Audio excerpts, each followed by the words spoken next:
this Brahman, right? Now that we have looked at the various the descriptors that Śaṅkara has given, what is this consciousness, or what is this Brahman? So here, when we talk about liberation, the liberated state is the knowledge that I am that Brahman.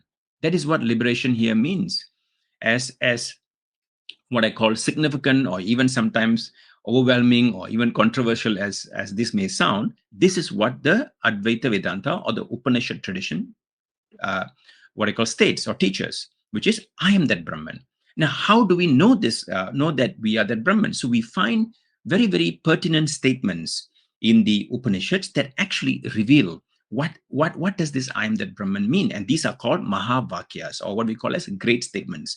Now, why are they great? Because these statements are great because they equate the self to Brahman. So here you see the first Mahavakya, which means consciousness is Brahman.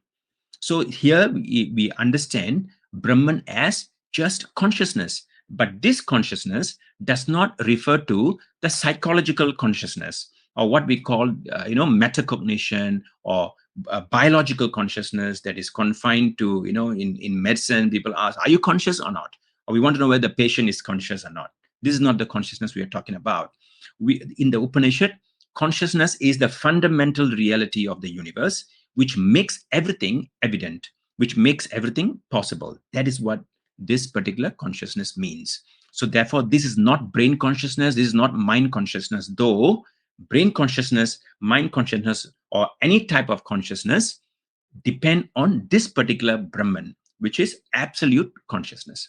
Another mantra, or another statement that we find in the Upanishad is called Satyam Jnanam Anantam Brahma.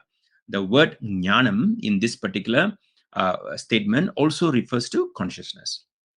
Now, this consciousness is Brahman, is what this great statement says. The second statement says the self is Brahman. So now you can see a very unique, what I call, implication. If consciousness is Brahman and the self is Brahman, then the self is consciousness, isn't it?